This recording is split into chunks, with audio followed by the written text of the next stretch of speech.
So take your chicken breasts, place them on a red chopping board. Make sure the wrapper of your bacon wrapper and the underneath of the packet do not come into contact with the chopping board, because that could cross-contaminate on there. So take your streaky bacon and lay it lengthways across your board, and use the flat edge of a table knife, not a sharp knife, to stretch that out. If you hold it at a slight angle and sort of push it apart, don't worry if the pieces come apart, just layer them against each other so that the bacon will wrap all the way around the chicken.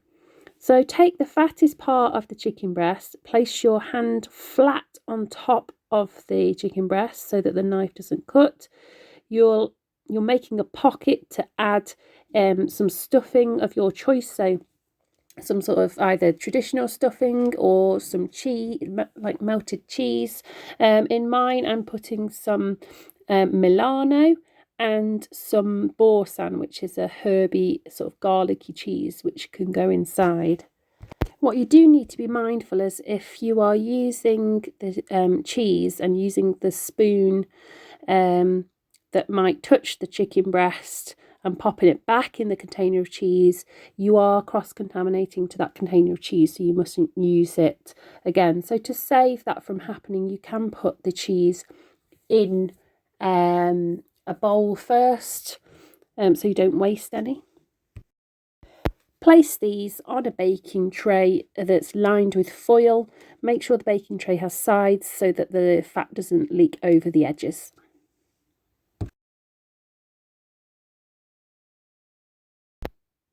Here we've got some chicken drums and the wings, and we're putting a marinade on it. You can use a couple of spoons to put the marinade on and make sure all the chicken's coated. I've got a silicone brush, but make sure you don't use the pastry brushes. Fully coat those, and then you're going to put those into a hot oven. The temperatures will be on your recipe, and those can be baking whilst you make the next thing. So here we've got a chicken chasseur, we've got chicken drums, we've got some chopped tomatoes, button mushrooms, a stock cube, some garlic, you just need 1 clove of garlic, some streaky bacon, we've got some flour and an onion there as well. So the next thing we're going to make is the chicken chasseur. And we've got the mushrooms here, which we're just slicing up. And then the next thing is the garlic. So we're pressing that flat to make it easier to peel. I've just chopped the very tips off and peeled the skin. And then we're going to chop that up finely, or you can use a garlic press. So you don't want really big chunks, so make sure you chop that up finely, making sure your fingertips are tucked in out the way so that you can't cut yourself. And to prepare the onion, cut the very top off, leave that root end on and slice down the centre using a bridge hold. Peel the skin off whilst keeping that root end on. It's going to make it easier to dice in a moment. So remove those and place the peel in a scrap bowl ideally. Carefully using your bridge hold and claw grip, slice down lengthways of the onion and then go across the onion to make neat dice, and then the very end root bit can go in your scrap bowl. On a red chopping board, we're now cutting up some bacon into small little rectangles. The fatty bits will give lots of nice flavour to the dish, and those are just going to be fried off in a few minutes.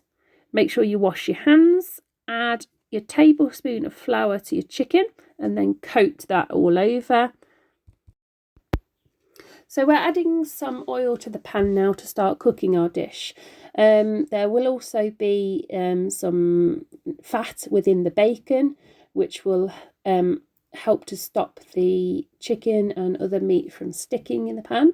So we're going to first put the bacon in. That will give the dish lots of flavour. It is a little bit salty, so with that and the stock cube that we'll add later, there's no need to add any additional salt. I've added in the onion, and what you want to do is cook the bacon and the onion until it softens. You don't want to crisp them up as yet because you've still got to add the chicken, which will be cooking for a little bit in there, and therefore the onion and bacon will need a little bit longer to cook. So I've added the chicken, and ideally you want the chicken to go golden. The only issue you might have with that is that sometimes, because there's flour coating the chicken, it sticks a little bit to the bottom of the pan, which is happening now. So you can see me scraping that flour off the bottom of the pan, because if you leave it on there, it will go brown and start to burn a little bit. So I haven't browned my chicken off perhaps as much as you would want ideally. You can add your mushrooms in there as well. Now what you can see around the edges of the pans that it is starting to go a little bit brown. So it's worth noting that actually at that colour, that's kind of lots of the natural juices from the onions that have caramelised, and we can deglaze the pan. So that means putting a little bit of water in, being careful because it might spit up at you, and just scraping those flavours off, because actually all of that is not bad at the moment because it wasn't dark brown, but it adds flavour. If it had got much darker than that, you don't want that. That wouldn't taste nice, but as they were just sort of caramelised on, they'll come off as you add more liquid. So we've added the tomatoes there. We're adding some water as well, about 100 millilitres, and scraping all of those lovely flavours off the pan. So that's caramelised onions. There's probably a bit of flour in there as well. And we're going to add the stock cube, which will also add some flavour. So the stock cube will dissolve into the liquid. Sometimes you can get like a jelly-like stock cube, which you can add, or you can add it to hot liquid before you pour the water in earlier. So the 100 ml of water you added earlier, you could have dissolved the stock in then, or you can just add it straight in as I am here. It doesn't really matter. You want to basically stir that through, and you can then put that onto a gentle simmer, which means a low heat, and it can cook the chicken through whilst what we call reducing the sauce, or a sauce reduction. So at the moment it's quite watery, but as it cooks through the chicken, and of course the chicken needs quite a while to cook to make sure it's cooked through properly, the water will evaporate from the sauce at the same time and start to thicken up. You don't need to constantly stir. You can leave it on this gentle simmer for I don't know, 4 or 5 minutes at a time, but checking on it every now and again to make sure it's not sticking. Give it a stir, and turn the meat over occasionally as well to make sure that that's not, or to make sure it's got even cooking throughout as well. So keep that simmering until your chicken's done and the sauce has thickened up nicely as well.